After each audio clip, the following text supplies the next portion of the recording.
بسم اللہ الرحمن الرحیم۔ السلام علیکم ناظرین، حضرت سیدنا ابو بکر بن فضل رحمۃ اللہ علیہ فرماتے ہیں کہ میں نے جب اصرار کر کے ایک رومی دوست سے اسلام لانے کا سبب پوچھا تو اس نے بیان کیا کہ ہمارے ملک پر مسلمانوں کا لشکر حملہ آور ہوا، جنگ ہوئی، کچھ لوگ ہمارے قتل ہوئے اور کچھ ان کے۔ میں نے اکیلے 10 مسلمانوں کو قیدی بنا لیا۔ اب ملک روم میں میرا بہت بڑا گھر تھا، میں نے ان سب کو اپنے خادمین کے سپرد کر دیا۔ انہوں نے ان کو بیڑیوں میں جکڑ کر خچروں پر سامان لادنے کے کام پر لگا دیا۔ ایک دن میں نے ایک قیدیوں پر مقرر ایک خادم کو دیکھا کہ اس نے ایک قیدی سے کچھ لیا ہے اور اس کو نماز پڑھنے کے لیے چھوڑ دیا۔ میں نے اس خادم کو پکڑ کر مارا اور پوچھا، بتاؤ تم اس قیدی سے کیا لیتے ہو؟ تو اس نے بتایا کہ یہ ہر روز نماز کے وقت مجھے 1 دینار یعنی سونے کا سکہ دیتا ہے۔ میں نے پوچھا، کیا اس کے پاس دینار ہیں؟ تو اس نے بتایا نہیں، مگر جب یہ نماز سے فارغ ہوتا ہے تو اپنا ہاتھ زمین پر مارتا ہے اور اس سے 1 دینار نکال کر مجھے دے دیتا ہے۔ خادم کا بیان سن کر مجھے شوق ہوا کہ میں اس کی حقیقت جانوں، لہذا جب دوسرا دن ہوا تو میں اس خادم کا لباس پہن کر اس کی جگہ کھڑا ہو گیا۔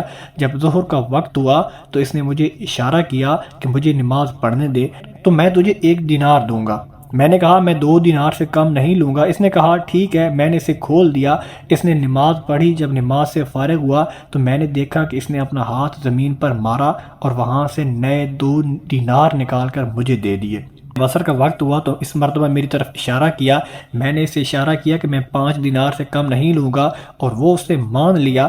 اور جب مغرب کا وقت ہوا تو اس نے معمول کے مطابق مجھے اشارہ کیا تو میں نے کہا کہ میں 10 دینار سے کم نہیں لوں گا۔ اس نے میری بات مان لی اور جب نماز سے فارغ ہوا تو زمین سے 10 دینار نکال کر مجھے دے دیے۔ اور جب عشاء کی نماز کا وقت ہوا تو حسب عادت اس نے مجھے اشارہ کیا تو میں نے کہا کہ میں 20 دینار سے کم نہیں لوں گا۔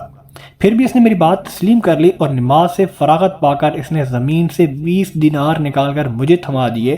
جو مانگنا ہے مانگو، میرا مولا بہت غنی و کریم ہے، میں اسے جو مانگوں گا وہ عطا کرے گا۔ اس کا یہ معاملہ دیکھ کر مجھے یقین ہو گیا کہ یہ ولی اللہ ہے۔ مجھ پر اس کا روب طاری ہو گیا اور میں نے ان کو زنجیروں سے آزاد کر دیا اور وہ رات میں نے رو کر گزاری۔ جب صبح ہوئی تو میں نے اسے بلا کر اس کی تعظیم و تکریم کی، اسے اپنا پسندیدہ لباس پہنایا اور اختیار دیا کہ وہ چاہے تو ہمارے شہر میں عزت والے مکان یا محل میں رہے اور چاہے تو اپنے شہر چلا جائے۔ اس نے اپنے شہر جانا پسند کیا۔ میں نے ایک خچر منگوایا اور راستے کے اخراجات دے کر اسے خچر پر سوار کیا۔ اس نے مجھے دعا دی، اللہ پاک اپنے پسندیدہ دین پر تیرا خاتمہ فرمائے۔ اس کا یہ جملہ مکمل نہ ہوا تھا کہ میرے دل میں دین اسلام کی محبت گھر کر گئی۔ پھر میں نے اپنے 10 غلام اس کے ہمراہ بھیجے، انہیں حکم دیا کہ اسے نہایت احترام کے ساتھ لے جاؤ۔ پھر اس کو ایک دوات اور کاغذ دیا اور ایک نشانی مقرر کر لی کہ جب وہ بحفاظت تمام اپنے مقام پر پہنچ جائے تو وہ نشانی لکھ کر میری طرف بھیج دے۔ ہمارے اس کے شہر کے درمیان 5 دن کا فاصلہ تھا۔ جب 6واں دن آیا تو میرے خادم میرے پاس واپس آئے۔ ان کے پاس رکہ بھی تھا جس میں اس کا خط اور وہ علامات موجود تھیں۔ میں نے اپنے غلاموں سے جلدی پہنچنے کا سبب دریافت کیا تو انہوں نے بتایا کہ جب ہم اس کے ساتھ یہاں سے نکلے تو ہم کسی تھکاوٹ اور مشقت کے بغیر گھڑی بھر میں وہاں پہنچ گئے، لیکن واپسی پر وہی سفر 5 دنوں میں طے ہوا۔ تو ان کی یہ بات سنتے ہی میں نے پڑھا کہ میں گواہی دیتا ہوں کہ اللہ کے سوا کوئی معبود نہیں، اور میں گواہی دیتا ہوں کہ یقیناً حضرت محمد صلی اللہ علیہ وآلہ وسلم اللہ کے آخری رسول ہیں اور بے شک دین اسلام حق ہے۔ اور پھر میں روم سے نکل کر مسلمانوں کے شہر آ گیا۔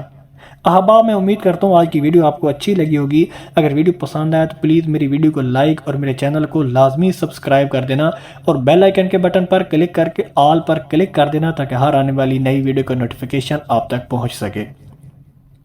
ملتے ہیں انشاءاللہ نیکسٹ ویڈیو میں، تب تک محمد اسلام کو دیجیے اجازت۔ اللہ حافظ۔